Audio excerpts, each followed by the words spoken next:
नमस्कार, मैं हूं Jatin Mohan Sharma, branch head Veron institute, Rani का बाग, अमृतसर। जैसे कि हम सब जानते हैं कि 10वीं के पेपर ख़त्म हो चुके हैं और इस समय पेरेंट्स और स्टूडेंट्स के मन में कई तरह के सवाल आते हैं कि 11th में वो कौन सी स्ट्रीम लें और जो भी स्ट्रीम वो चूज़ करते हैं तो उसके बाद उनके पास क्या क्या अपॉर्चुनिटीज़ रहेंगी। तो सबसे पहले जो बहुत ही अच्छी स्ट्रीम रहती है बच्चों के लिए वो है मेडिकल। वो एज ए डॉक्टर अपना करियर बना सकते हैं। तो आज के इस वीडियो में हम मेडिकल स्ट्रीम रखने के बाद बच्चे के बाद 12th स्टैंडर्ड के बाद क्या क्या अपॉर्चुनिटीज़ रहती हैं उसके बारे में बात करेंगे। देखिए, मेडिकल स्ट्रीम का मतलब है सबसे पहले तो 3 सब्जेक्ट्स बच्चा पढ़ता है, फिजिक्स, केमिस्ट्री और बायोलॉजी। अगर आप सोच रहे हैं कि मुझे डॉक्टर बनना है, एक ड्रीम रहता है बच्चे का कि मुझे शहर का नामी डॉक्टर बनना है, देश का नामी डॉक्टर बनना है, तो यहाँ मैं बता दूँ कि अगर आप सोच रहे हैं कि आपको MBBS की डिग्री करनी है, BDS की डिग्री करनी है, BAMS की डिग्री करनी है, BHMS की डिग्री करनी है या BVSC की डिग्री करनी है, तो आपको मेडिकल स्ट्रीम लेनी होगी। और एक बहुत ही महत्वपूर्ण एग्ज़ाम जो 12वीं के बाद होता है उसको हम कहते हैं नीट का एग्ज़ाम। नीट का एग्ज़ाम एक नेशनल लेवल एग्ज़ाम है जो नेशनल टेस्टिंग एजेंसी कंडक्ट करती है हर साल। हर वो विद्यार्थी जो 12वीं पास कर चुका है या 12वीं में अपेयर हुआ है वो ये इस एग्ज़ाम को देना किस लिए? क्योंकि हम डॉक्टर बनना चाहते हैं। ये एग्ज़ाम देने के ज़रिए हम MBBS की डिग्री कर सकते हैं, BDS की डिग्री कर सकते हैं, BAMS की डिग्री कर सकते हैं, BVSC की डिग्री कर सकते हैं, BHMS की डिग्री कर सकते हैं या हम BPT की डिग्री कर सकते हैं। ये सब डिग्रियां हेल्थ डिपार्टमेंट से रिलेटेड हैं।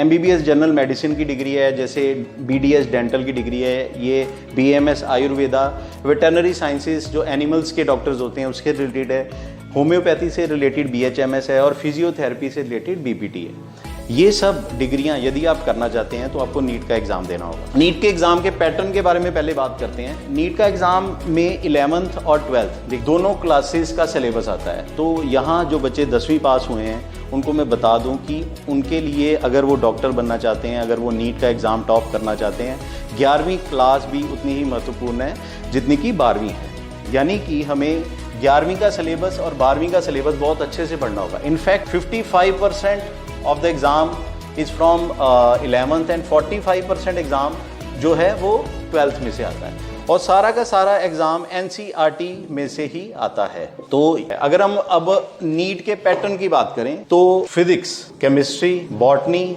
और जूलॉजी, ये वो चारों सब्जेक्ट्स हैं जिसमें से नीट का एग्ज़ाम आता है। फिजिक्स जो है उसमें से आपको 50 क्वेश्चंस पूछे जाते हैं, केमिस्ट्री में से 50 क्वेश्चंस पूछे जाते हैं, बॉटनी में से 50 क्वेश्चंस पूछे जाते हैं और जियोलॉजी में से भी 50 क्वेश्चंस पूछे जाते हैं। इन सब सब्जेक्ट्स को A और B सेक्शंस में बांटा गया है। A सेक्शन में 35 क्वेश्चन होते हैं। A सेक्शन में हर एक सब्जेक्ट के 35 क्वेश्चंस होते हैं। ये 35 क्वेश्चंस करने कंपलसरी हैं, ठीक है जी। और B सेक्शन में 15 क्वेश्चन होते हैं। B सेक्शन में हर सब्जेक्ट के 15 क्वेश्चन होते हैं। इन 15 में से हमें कोई 10 क्वेश्चंस हैं जो अटेम्प्ट करने हैं, 15 में से कोई 10। तो इस तरह से हमें कुल मिलाकर 180 क्वेश्चंस जो हैं वो अटेम्प्ट करने हैं चारों सब्जेक्ट्स में से। हर क्वेश्चन 4 नंबर का है और टोटल ये पेपर 720 नंबर का है। और एक चीज़ बता दूं, जो भी कॉम्पिटिटिव एग्ज़ाम होता है वो MCQ टाइप होता है, मल्टीपल चॉइस क्वेश्चंस, यानी कि आपको 4 ऑप्शंस दी जाएंगी, सवाल के साथ ही आपको जवाब सामने होगा, बट वो 4 ऑप्शंस में से होगा, उनमें से एक ऑप्शन हमें चुननी होती है, ठीक है। पर रहता क्या है कि हमें सही ऑप्शन चुननी है, क्योंकि इन एग्ज़ाम्स में या नीट के एग्ज़ाम में नेगेटिव मार्किंग होती है। नेगेटिव मार्किंग का मतलब है कि अगर तो आप सही कर रहे हो तो आपको 4 नंबर मिलते हैं, अगर आप गलत करते हो तो 1/4 हिस्सा कट जाता है। यानी कि अगर आप कोई सवाल गलत करते हो तो आपका -1 1 नंबर डिडक्ट हो जाता है टोटल में से। एक और क्वेश्चन पेरेंट्स के मन में आ रहा होगा कि कौन कौन से कॉलेजेस हैं, कौन कौन सी ऐसी संस्थाएं हैं जहां पे हमारा बच्चा ऐसी डिग्रियां कर सकता है, MBBS की डिग्री कर सकता है, BDS की डिग्री करता है। तो मैं बता दूं, टॉप मोस्ट संस्था जिसका नाम लिया जाता है वो है AIIMS, all India institute of medical science. ये पूरे इंडिया में ये संस्थाएं हैं, लगभग 19 एम्स इंस्टीट्यूट हैं। और हमारे पंजाब की अगर बात करें तो एक एम्स है जो कि बठिंडा में है। अब एम्स में क्राइटेरिया क्या है?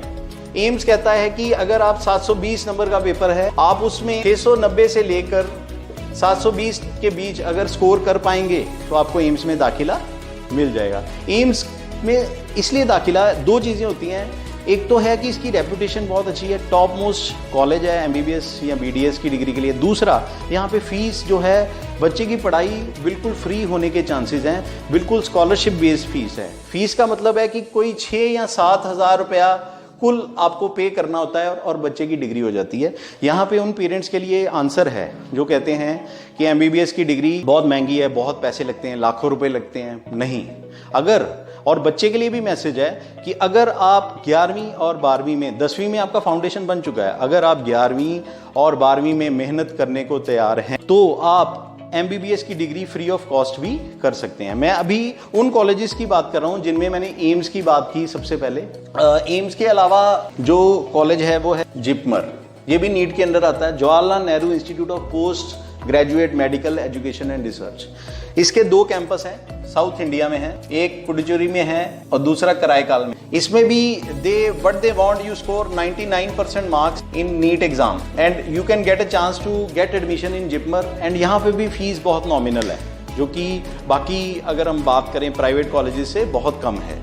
इसके अलावा बच्चे के पास अपॉर्चुनिटी रहती है armed force medical college, AFMC, armed force medical college. ये कॉलेज पुणे में है, ये आर्मी का कॉलेज है। ये भी नीट के आधार पर दाखिला देते हैं, उसके बाद आपको डिग्री करवाते हैं और आप ज्वाइन कर सकते हैं इंडियन आर्मी को as a doctor and as an officer, और आपको वो प्रमोशंस मिलती रहती हैं और आपको देश की सेवा करने का भी मौका मिलता है। और यहाँ पे भी पढ़ाई बिल्कुल स्कॉलरशिप बेस्ड है, गवर्नमेंट की तरफ से कराई जाती है। उसके बाद जो बच्चे का मेन टारगेट रहता है वो रहते हैं government medical colleges. Government medical college, अगर हम पंजाब की बात करें, पंजाब में गवर्नमेंट मेडिकल कॉलेज अमृतसर में है, पटियाला में है, 3rd नंबर पे फरीदकोट में है और मोहाली में है।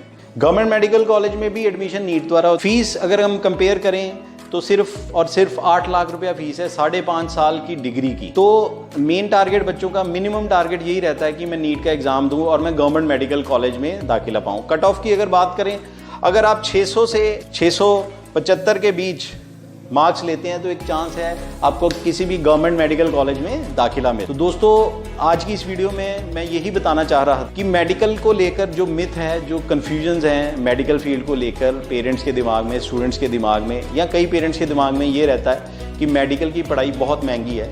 तो इस वीडियो के ज़रिए मैं आप सब लोगों को यही बताना चाहता हूँ, अगर आपका बच्चा 11वीं और 12वीं में अच्छे से मेहनत करने को तैयार है, अगर उसको अच्छी गाइडेंस मिलती है, अच्छी टीचर्स मिल जाते हैं, अच्छा स्टडी मटेरियल मिल जाता है और वो दिन रात एक करता है, तो मेडिकल की पढ़ाई या एमबीबीएस की पढ़ाई वो फ्री में भी कर सकता है। इसके लिए आप ज़रूर विजिट करें वेरॉन इंस्टीट्यूट, जो कि रानी का बाग में स्थित है। पिछले कई सालों से जो चीज़ें मैंने अभी बताई, हमने अपने बच्चों के सपने साकार किए हैं। कई बच्चे ऐसे जो बिल्कुल ही नीट से हार चुके थे, उनको गवर्नमेंट मेडिकल कॉलेज पटियाला जैसे कॉलेजेस में दाखिला दिलवाया है। तो अगर आप भी सोच रहे हैं कि आपका बच्चा डॉक्टर बने, तो आप एक बार वेरॉन इंस्टीट्यूट विजिट करें, हमारा काउंसलिंग सेशन अटेंड करें और उसके बाद हमारी क्लासेज अटेंड करें, सो दैट आपका बच्चा अपनी मंजिल तक पहुंच सके। धन्यवाद। आपका बच्चा डॉक्टर बने।